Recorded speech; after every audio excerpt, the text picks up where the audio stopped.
All right, we're going to go ahead and get started. Good morning still to you. Thank you all for being here today. Most of you know me. We've talked, we've met, but for those who don't, I am Morgan McDonald, and I teach fourth grade here, and this will be my 7th year teaching fourth grade, and I also serve as our grammar school lead teacher. I've done that. This will be my 3rd year in that role. And one thing to note in relation to today's session is to give you just a little bit of background. Prior to teaching here, I spent 5 years homeschooling my 3 boys until my oldest son graduated high school. And then God opened a door for us here, and my 2 younger sons came here to Trinity with me at that time. So at that point, I began a journey as a classroom teacher, but also as a co-teacher for a 5th grader and a 7th grader. So I didn't get experience in the hybrid model with little kids, but because of my homeschool experience, I do have a little bit of a, I know where you're at. I feel it. So the title of our session today is Co-Teaching Strategies for Grammar School Families. So one of the things we love to do at Trinity is to define our terms. What is a strategy? So a strategy is a plan of action or a policy that is designed to achieve a goal. Providentially, our plenary session this morning with Matt Spangler helped set us up for this, right? So he actually led us in a path that helped us realize that we needed to kind of go backwards in a sense from goals. Okay, strategies, what's our vision, what's our overall mission, okay? One of the scriptures that he shared is the exact same one that I wanted to start out with this morning from Deuteronomy 6. Love the Lord your God with all your heart, with all your soul, and with all your strength. Take to heart these words that I give you today. Repeat them to your children. Talk about them when you're at home or away, when you lie down or get up. Write them down and tie them around your wrist and wear them as headbands as a reminder. Write them on the door frames of your houses and your gates. Before we get to strategies, the nitty-gritty stuff, I really want us to pause and rest in what that scripture tells us as parents. It means that God chose you as a parent or grandparent to be that role for that specific child. You might be like, okay, yeah, I get that. But do we really understand the providence in that? You, with your specific talents, your specific abilities, your disabilities, were chosen to be the mom or grandparent, father, of that particular child with their strengths, weaknesses, abilities, disabilities. It's a perfectly designed match. Now, does it feel like that? Half the time we're all butting heads, right? But if we can go back to that and recognize that this is a God-ordained relationship, and it's not an accident that you are your child's parent, that you're your child's grandparent.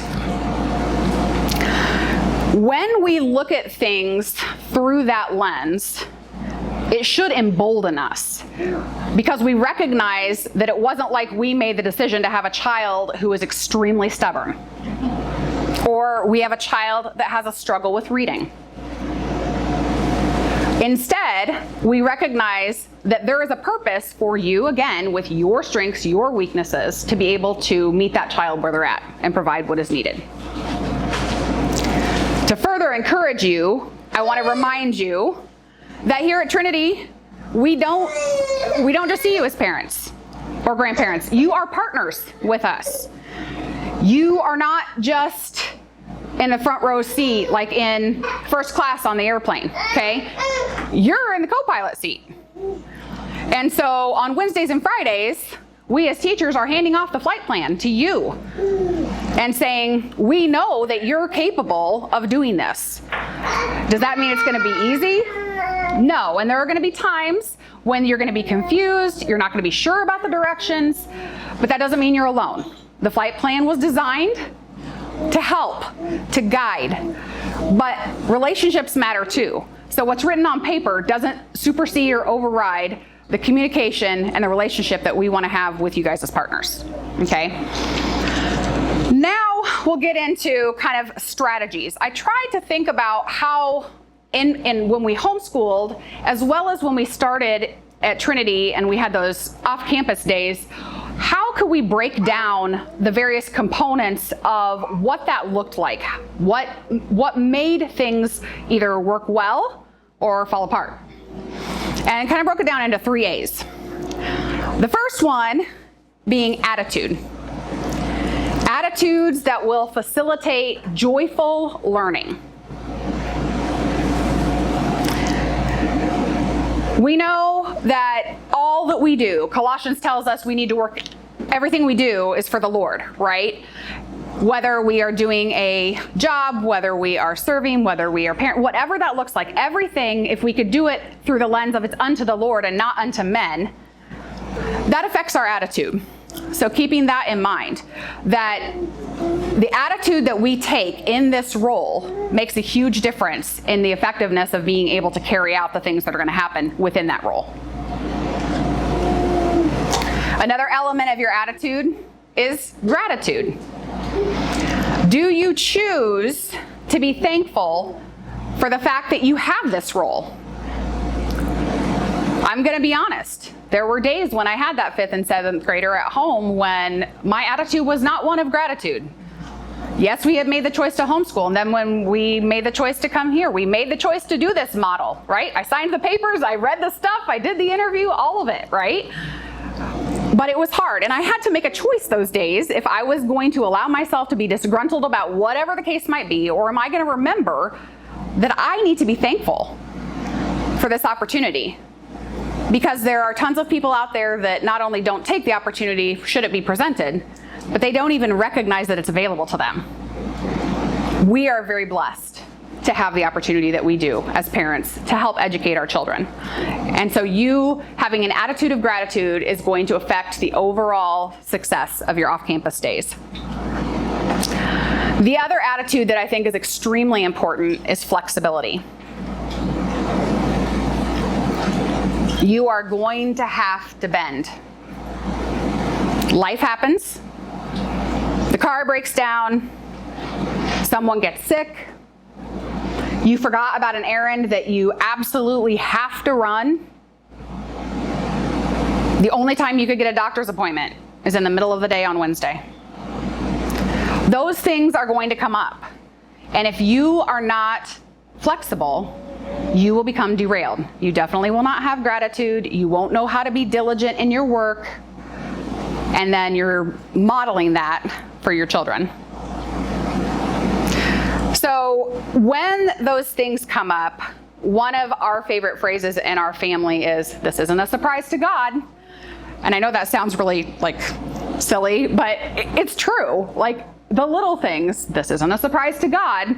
And somehow that mentally takes me back to, He is sovereign, He's in control. I can be flexible in this moment and figure out a way to navigate whatever it is. So I'm wondering who has examples of things that have come up on an off-campus day where you had to be flexible, other than the things I said. It's more of a consistent situation, but shortly after we started school last year, I got my new work schedule when I went back to work after my daughter, and I work Wednesdays, so I have to go to work at 2:30 on Wednesday afternoons into the evening.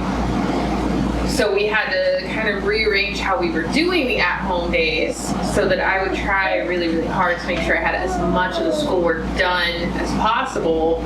Because we let him take breaks. He's 6. Right, yeah.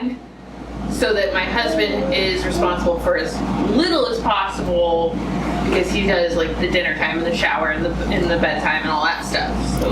Yeah, that's a really good example. A schedule change that causes you to, and especially if it interrupts your ultimate flow, what works best for you. Because we all kind of have that. Anything else? Something that has come up, yes. For us, Wednesdays are the day off for my mom, and so we coordinate something with Grandma, which is a blessing, but also poses a major conflict for cooperation because they want to play with grandma, they want to be with grandma. They don't. My son wasn't wanting to do homeschool with grandma, because her method is different than what our routine is, Right. So it's not a curse per se, but when the weather gets nice, we want to go do something. Kids want to go to the park, so then you're wanting to. Well, we have to buckle down and get school done, because the curriculum only gets a little bit longer each year. Right. So, I don't know. It's a struggle for me Yeah. to be flexible and be accommodating and set timers or set whatever, to get it done. And like for me, your attitude is everything, and I'm like, Yes. Stupid paper's done, not that it's bad, but No, I get it. I want him to be able to go enjoy time with grandma and grandpa and not be like, Everett, come here, Everett, Right. come on. And he's like, no. So I'm like, here, have that sit down, Yeah. Or bribery gets you to the table to get this done, Yes. And it's definitely a balance. Yeah, it is. And It's definitely a balance. And you have to have those conversations with the grandparents and say, hey, this is our priority and it's nothing against you and I don't want to ruin your day off and I don't want you to be upset by the meltdowns that are happening, but that's kind of like routine for us right now because we're age. Right. It's nothing against you as a grandparent, but we have to get this done and I just can't deviate too far away from it, while still balancing the fun. So Yeah, right. so yeah, sorry. That's good. Yeah, Amy. So I am foster mom to my youngest who's here, and he's 7. And last year we had several moments where, so he would have visits with his bio mom on Wednesdays, and he also would go to the counseling on Wednesdays. And so it was just, so there were several Wednesdays that he was an emotional mess, and just he was in Miss Andrea's math class last year, and I would tell her like, this is what happened. We got none of this done. And the teachers here are so gracious when things happen like that. Thankfully, Saxon is a spiral curriculum, so if they miss one lesson, they're not going to be completely behind. So it's just been helpful to have that flexibility here. Right. Yeah. We've got to be flexible this year. My oldest here is an 8th grader, and he just joined a competitive gymnastics class in Mount Sterling. And so he's got practice every Tuesday and Thursday night from 6:30 to 8:30. And so I told him already, you're going to probably be doing math in the car, but you're going to be doing math in the van on the way or the way home. Because I know when you get home, that's a full school day and 2-hour gymnastics. I said, you're going to be tired. Yeah. You're going to want to crash when you get home. Yeah. And, so having that flexibility is helpful. Yes. We've done school at the park. We've taken, just to try to get them a change of environment. Yeah. We'll do school. We might go to McDonald's and take take 1 or 2 assignments there and say, hey, let's. Yeah. Just sometimes that helps. That actually goes right into my next A. That's perfect. The next A is atmosphere. So that's a really good point. We want to make sure that we're not just trying to reproduce school at home. That doesn't mean that there aren't certain elements of school, even a desk and a chair, a whiteboard, things like that aren't at play. But what that means is that you are able to control that atmosphere according to your family's needs, your family's style. Okay? So now there are some key things that I think are important in the long run. You want an atmosphere that's peaceful. Courtney was just talking about if grandma's over and the excitement of visiting with grandma or playing with grandma or seeing grandma play with my little sister are going to not bring peace, it's difficult then to maintain the expectation of attention and diligence for the student, right? So trying to set up the atmosphere that's going to be peaceful, that's going to be restful. In the long run, you want it to be conducive to learning. Can the park be conducive to learning? Absolutely. But you know your child best. If you take your child to the park and try to get them to sit at the table, are they going to throw a fit that they have to do that first? How's that going to look for you? But you may have a child that's stimulated or motivated by that. Yes, I would love to be sitting outside at the picnic table and do some work and then be able to go and play on the playground. You know what is going to work best. Restful in the sense that you don't want high anxiety. You don't want that for yourself. You don't want that for your children. Mrs. Swanson shared a experience that she had yesterday when we were talking about the classical home. She was talking about how she has 4 children and she went to the home of another mom who also has 4 children, and she walked into that home and she just felt like it was restful, it was peaceful. And she was trying to kind of identify, well, I've got 4 kids and this doesn't feel the same, right?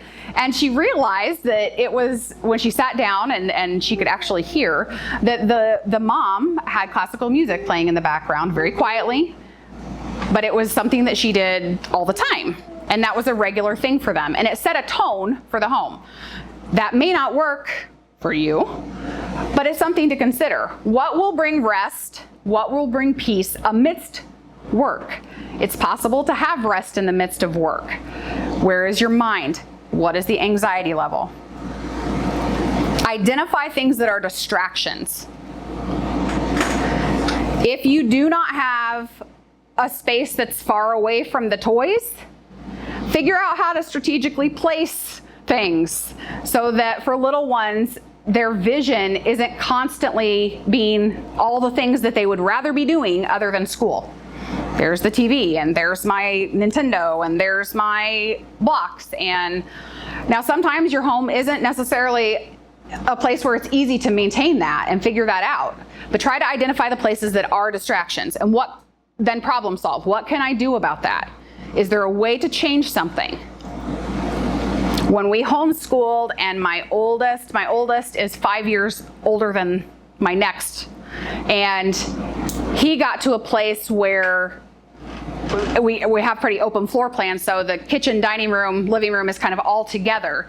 And he really struggled, like if we were working at the dining room on math and he was trying to read in the living room, it was too close. So he reached a stage in doing his work that a lot of the things that he needed to focus on where he didn't need me, he went to his bedroom and did. Now for him that worked, even though his toys, even big boy toys, were in his room.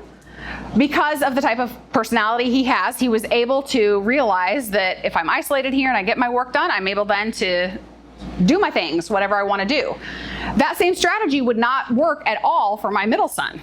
You put him in his room by himself with all of his other books that he would rather be reading, his Legos, a window, and it's like, I can't focus here, right? So I needed to be able to keep him where I could kind of, hey, back at it here, buddy. Back at it. The third A, this is the actions. And this kind of relates a little bit to what Courtney was also saying about routines. That's the number one thing. Now, when I started, we were talking about with the attitude, having an attitude of flexibility.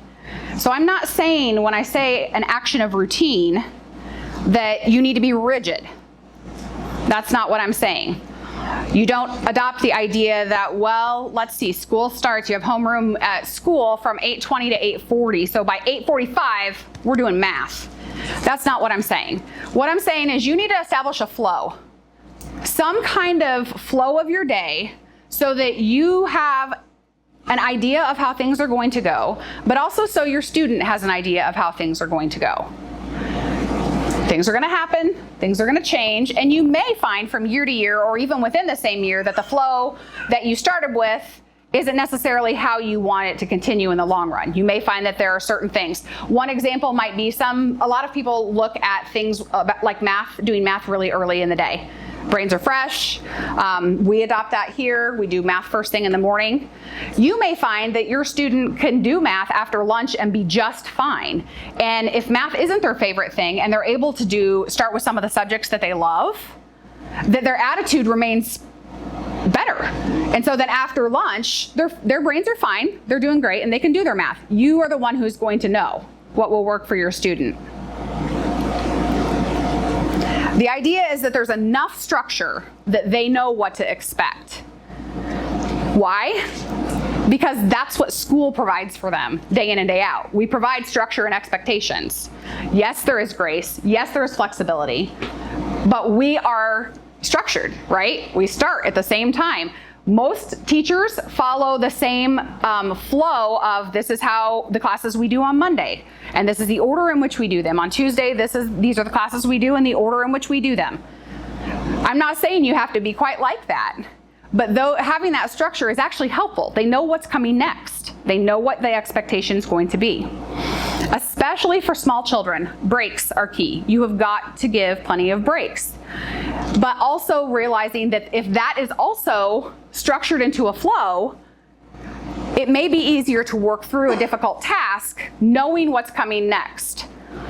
Maybe it is math, and you end up spending, from 3rd through 6th grade, some of those kiddos, the expectation is they're going to be working on math for an hour or more, right? So they make sure that they know when that time is up and they've given whatever they needed to give to that they can rest, that they can take a break. And what that looks like too, because you don't want to take breaks that you're not able to get them back from easily. So if you have a child that loves to be outside, maybe that's not the time to say, go outside for 5 minutes. Because is 5 minutes going to be enough for them? Probably not. So thinking through what is a logical break that we can give that'll give your brain some time to rest, maybe get you up and moving, but then be able to rein them back in without having a fight. How do I know that? Because we experienced it lots of times. A couple of things that I would highly suggest is planning breakfast. What does breakfast look like? Is that something where your whole family can sit down together? Is it kind of piecemeal? And it doesn't necessarily matter if everybody eats at a different time, but what is that expectation too? Because usually we start with breakfast in the morning and then kind of we trickle into school after that. So knowing what that looks like ahead of time, so that my example would be like breakfast, we need to be done by 9. Okay, so we don't let our kids sleep till 9:30, even though they may want to, and then eat breakfast, and maybe by then we already feel like we're behind, so we're trying to go ahead and pull out the math sheet while we're in the middle of eating breakfast. You're just going to set a tone that is already hurried. So planning breakfast, if you can do that. And the other thing that took me a while to get to was starting with Bible. A lot of times, I'll be perfectly honest, depending on what the assignment lists on the assignment sheet for Bible class, it's easy to say, oh, we can do that at the end. We can do that at the end. We can practice your memory work at the end. We can do that at the end. Prioritize it. Show them that you feel that it is the most important part. Because we've had staff development earlier this week, and I can tell you that all the academic stuff we talk about, that's a piece of it. But the Christ-centered focus and leading these kids to Jesus is paramount. So when you're looking at that list that's been sent home, regardless of where Bible falls in order, make it number 1. Read whatever those scriptures are. Go over that memory work. If you have a family devotion, do that first thing in the morning. Sets the tone. So I wanted to see, I didn't really ask for feedback. When we're talking about, let's talk about atmosphere and actions.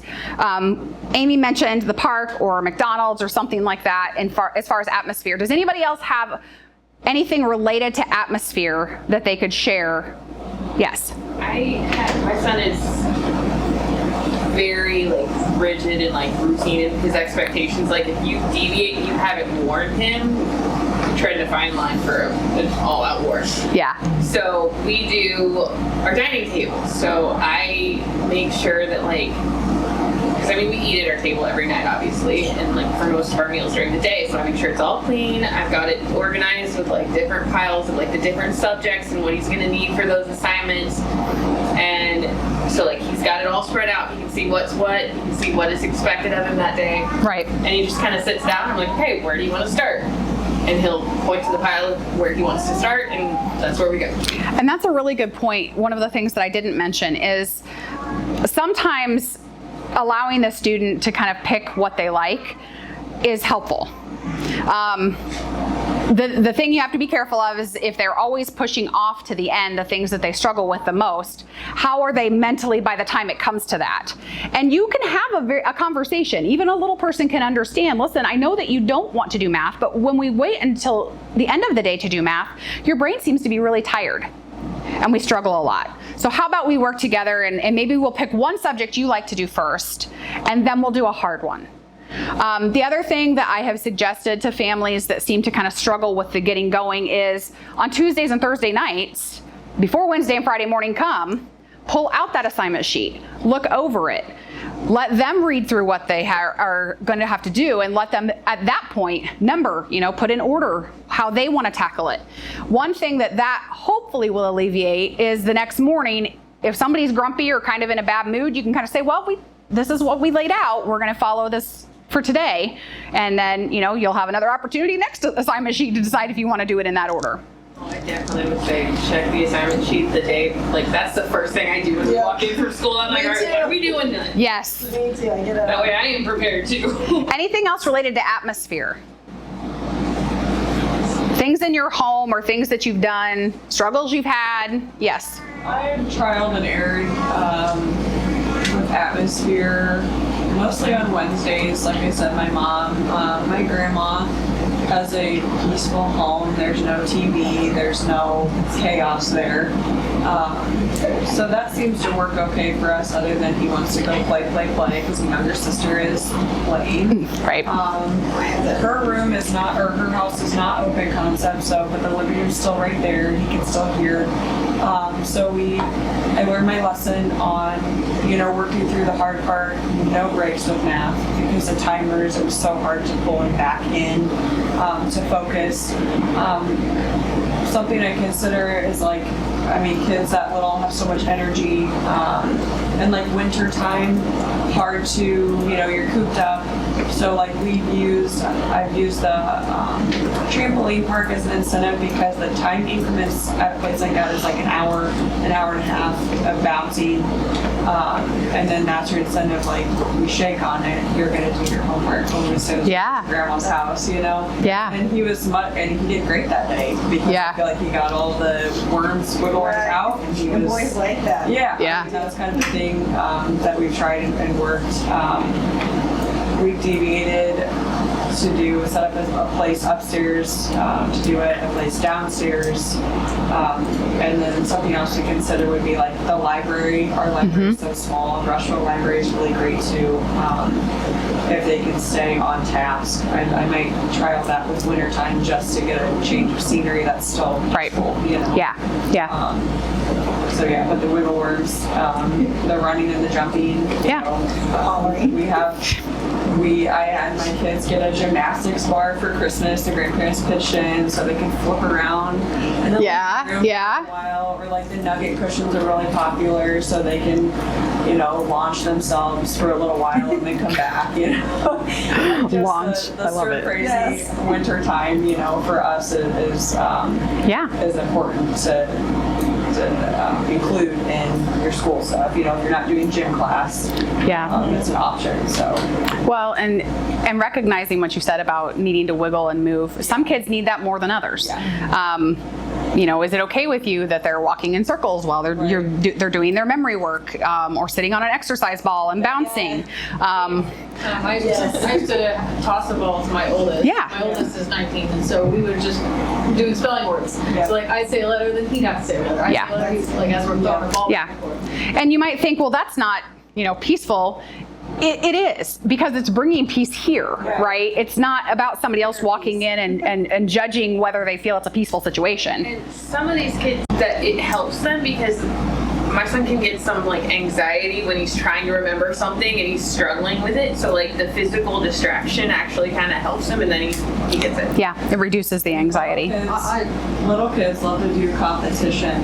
Yes. Where against each other, and so we set up an obstacle course, or hop on your leg 5 times, or do a push-up, and they love to compete against each other and show you their tricks. For that age group, but when we take breaks, Yeah. that works, and it's easy to get them kind of worn out and back to. Yeah. What were you gonna say? I Deb? allow mine to use fidgets, Yeah. food fidgets that don't make any noise. Oh, yeah. Yeah. They're not really distracting to distract you. Yeah. As long as Yeah. I can tell that you're still listening to me. Right. Right. Yeah, we had, when we homeschooled, we had a trampoline, and sometimes they went outside on the trampoline and read and, whatever the case might be. And whatever the atmosphere is that will, again, be conducive to learning. That's what you want. You want it to be conducive to learning. Yes. As far as that, I do have a question. Yes. Okay, so you had multiple kids. So at some point you were homeschooling someone and someone was a toddler. Not quite for us, but I know. My daughter's 1 now. Yeah. And my son's obsessed with her. And I don't know how this is gonna go. 'Cause Right. she's moving around, we have French doors that go between our living room and our dining room. And if she's not in there with you, I'm not kidding you, this child will lick the window. Okay? So I don't really know how I'm going to keep him on task when she's wanting to play with her brother. He needs to get his work done, and because like I said, I give the kid breaks. But Yeah, and you're gonna have your hands full. I'm not gonna lie, it's gonna be hard. But the one thing that I would try to identify on the front side are what are the subjects that he struggles the most with. Pick that time to be nap time. Whenever she's gonna go down for a nap, that's when you're going to focus that one-on-one with him. That's hard because a lot of times we want that to be our downtime too. But unfortunately in this stage of life that you're in, you are going to have to figure out how I can balance that, because he is going to need one-on-one with as little distraction as possible. And if that's while she's napping, that's what you've got to do. Obviously, she may not nap. Maybe she only naps for an hour and school takes 2.5. There are going to have to be places and ways that you figure out, people who allow their children, toddlers on up to watch like Mickey Mouse Clubhouse or those sorts of things. Or Baby Einstein, like when my littles were little, Baby Einstein. Putting on something that will provide enough stimulation and distraction for the baby and toddler without pulling away the attention of your student, your older student. Anybody else have any ideas for that? How they've managed that at home? Yes, Christina. Okay. That's my stage. Well, not so much now, but so when Trent was real little, I would put him in the high chair, and we had these fidget mats. So he'd sit there and play with that thing for hours on end. Now, granted, Katie might not be into that, but is she a foodie?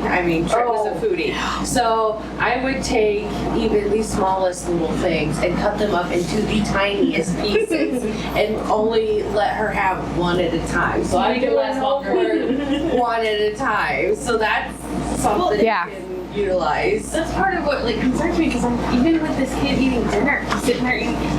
He's talking to her, you have to have them catty corner from each other on the table, because otherwise, if he's in direct line of sight or if he's right next to her, he will not eat. He is focused on his sister all the time. He's going to be a good big brother. Loves his job. Yeah. It's unreal. Yeah. A Yeah. lot of baby wearing for the first year, and I would put my brother, if she was content and just wanted to be held, then I would put her on my back.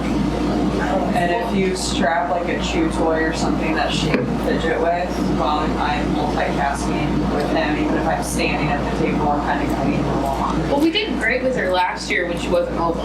But now she's mobile. Yes. And she's much more fun to play with. Yes. They're one of those corral deals so that she can be corralled in one area Right. with the toy. Right. That's the good thing about our living room is we can completely close off our living room and it's Katie safe. But Right. unfortunately, there are glass doors into the dining room where we do homework. Yeah. You want to be by yourself, of course, too. So. Yes. Yeah. She's like, why is brother learning and I'm not? Yeah. I was setting the table last night. She's standing at the window I'm like, Yeah. You can also have Billy teach Kate. That's what we did with Emma last year with Trent. Like, you're like, okay, Emma, tell Trent what these letters are, and can you read this word to him? Like that. books to her all summer, and she loves it. Yeah. So some of those tasks that he's going to be getting to practice sight words or go over whatever, like, okay, Yeah, we made a memory. you do it for your sister. Yeah.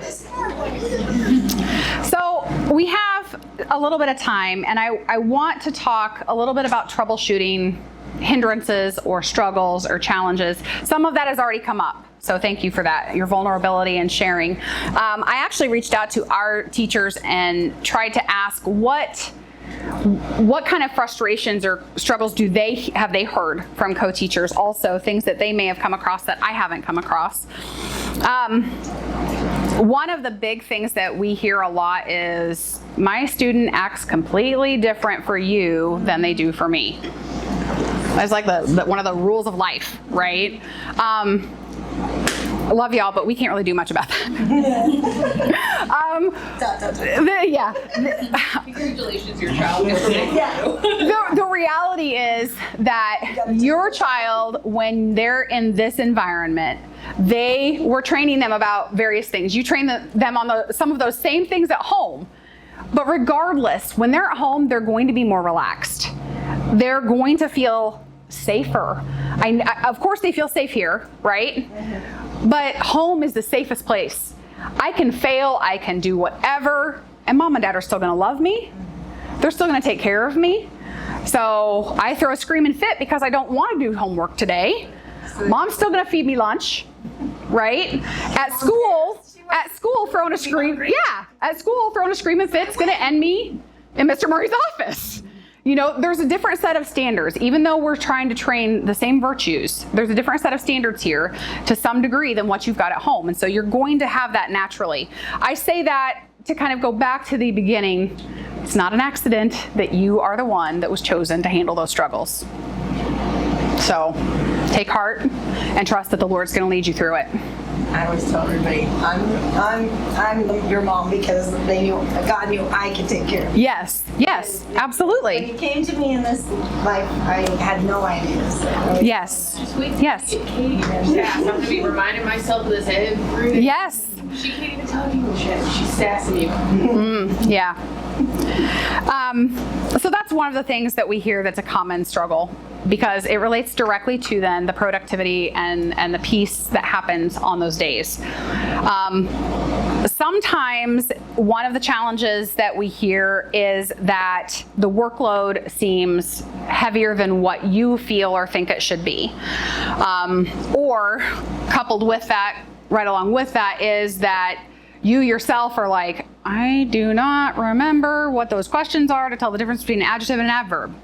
And so you don't feel confident in your ability to lead your student to the correct answers or check over their work. What I would encourage you with is, we, even as teachers, we use these words all the time. I'm a lead learner. I'm not an expert in much of anything.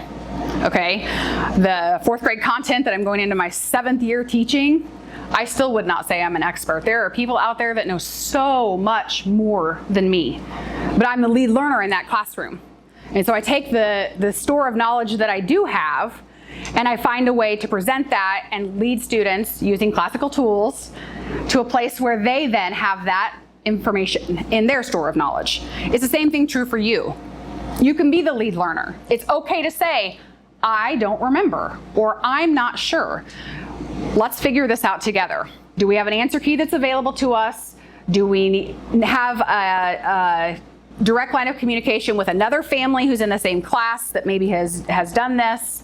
Yes. I was just gonna say that even last year when my son was in kindergarten, I remember a specific instance where I had to look up the definition of a word just to make sure I was understanding what the question in his homework was. Yes. So we could get to the right place. Yeah.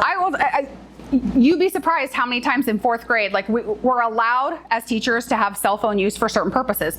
I look up words all the time in the middle of class. Something will come up, whether it be in literature or in a textbook. I have a Google smart device, and I will say, okay, Google, what's the definition of Yes. my class? Yeah. That way I'm I not do that giving sometimes him the too. wrong answer. Right. I feel like there's like the words, like I might know it. Right. I understand it in context, but to give like a definition that your student will understand. Yes, Sometimes absolutely. Dictionary definition, Yeah, for that. that's what I've been doing with my because my grandma loved words, and so she'd say, I'm like, well, let's see what the dictionary says, let's see what Yes. this says here, but then let's put it together. And I always will tell them, like, maybe you can teach me something today because I don't know everything. Yes.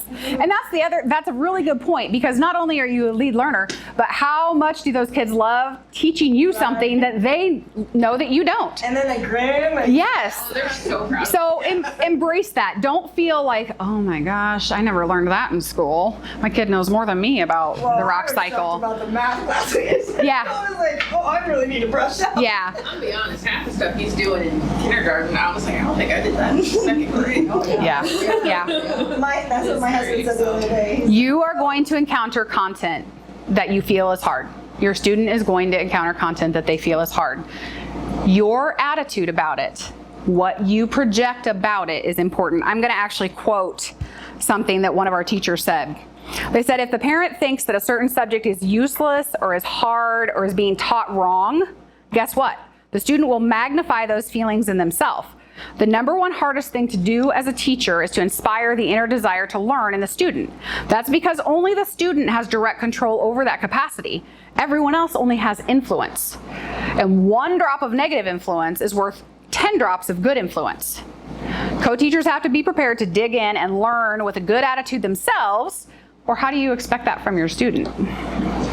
I thought that was really good. I really had to lean into being comfortable saying I didn't know Yes. here because I'm not a parent. Last year is my first year teaching, and kids don't judge you for that. And I think as an adult, you're afraid that you're going to receive judgment from the crowd. And it's like, no, they're kids. They don't have Yeah. those prejudices in you. Yeah. They'll And I ask you think questions that you've they're never even closer to you when you considered. admit that, because then they're like, well, she feels this way. Yeah, And exactly. then they're drawn. It's like, well, then It lowers their tension level. yes. Yeah. It doesn't put it. So, regardless of you feeling insecure or things that you don't know, just take on that role. Like, I'm the lead learner. I am the one who is going to lead us along on this journey, and we'll figure out the answers together.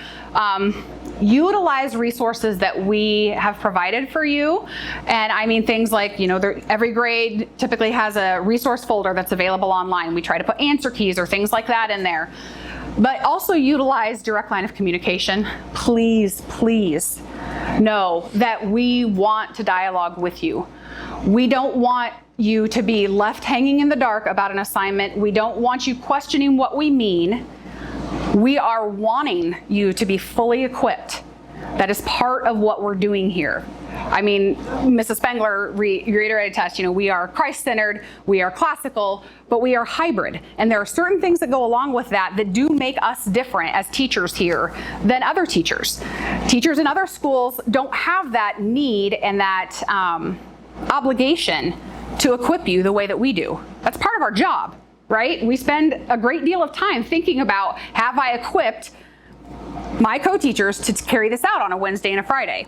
So if you don't feel equipped, talk to us, reach out to us, find out what the best way is to communicate. Sometimes with some teachers, you may find, I need to sit down and have a face-to-face. I will say emails and texts, okay, but you have to be really careful. Text can be misconstrued, tone can be misconstrued through a text message or an email. And that goes both ways. I've been both. I've said things that I ended up realizing were misconstrued. My tone was misconstrued. And I've done the same thing. I've read things from parents or from other teachers, and I've been like, oh, wait, what? But then when you are able to have that face-to-face contact, so whenever possible, if you can do that, or a phone call, that is usually helpful because you can hear tone of voice and such. Any questions that you're going into this year? Yes. Well, last year in third grade, their math book was brought home and left there. And Yes. They brought their assignments. Did they do that in fourth grade? Yes. Yep. They'll have a textbook to keep at home. Yep. it's just nice to be able to prepare ahead of time. Yes. What the lesson's going to be. And teachers, we are supposed to have those math answer keys online. So if it's math that you're not comfortable with, or you thought you knew and you're like, wait, I don't really remember what least common multiple means. And so I'm trying to grade through this really quick. Don't spend the next 30 minutes looking up and retraining yourself on least common multiples if you don't have that time.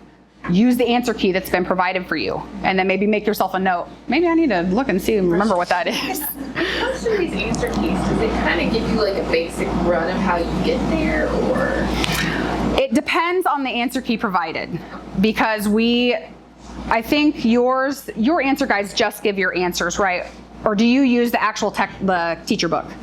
So there is some problems, most problems, there is some process shown. Okay. Sometimes I have that comment that is incomplete and there's still problems deciphering what it is, but there is some process shown. Given, yeah. They have, I think most of our teachers have, we have our teacher manuals, and that would show those things, but there are some solution manuals that just give the answer, and I don't know that anybody is utilizing just the solutions manual. So, and as we get up through math, I'm gonna have to be like reviewing a little bit. There are times when I've had, I can't even think of what the concept is now. There's a concept we always reach in the spring, and when we reach it, and I've taught it a certain way in the classroom, and students go home and they do the off-campus work, the parent always helps through a different format, and the other solution, the way to solve, is not wrong. But the reason that I choose to solve it the other way is because the way that the parent is showing, we actually haven't done that yet. It has to do with like long division and percents. And the way that the co-teacher is showing is the way that we all learned how to do it, that is the quickest and easiest way. But because they haven't yet done long division with decimals, they're not able to fully understand that concept. An argument with my fourth grader last year. Okay? And, but this is the way, she said, oh, that's not happening, but this is how it's McDonald. Yeah. And it's, So I said, you saying you said this?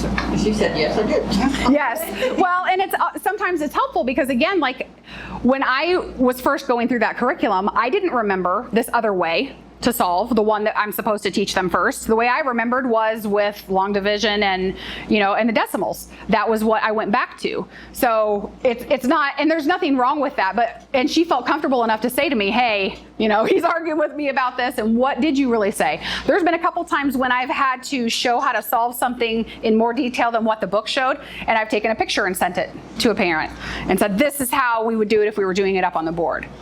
That's not unreasonable for you to ask that of us, okay? Any other questions? Well, thank you very much for your attention. We are going to be dismissing for the rest of the afternoon, and hopefully you guys can come back. Let me pray for you real quick before you leave, okay? You've gotten a lot of information the last couple days. Father God, I just want to praise you and thank you so much for every single person that's here today. Thank you for the families that have chosen this place for their education of their children. Father, we know that it's a heavy duty, a burden and a blessing to raise children in the nurture and admonition of the Lord. But Father, we acknowledge that you've called us to this place, which means you can equip us. Thank you for all of the families that are here, the very diverse nature of personalities and abilities. Help us to be united. Help us to have unity in who we are in Christ. Help us to remember that we're a family. I pray that you'd equip our staff, that they would feel unified as well around our mission and our vision. May we bring you honor and glory through the things we think, do, and say. And it's in Jesus' name I pray. Amen. Thanks, guys.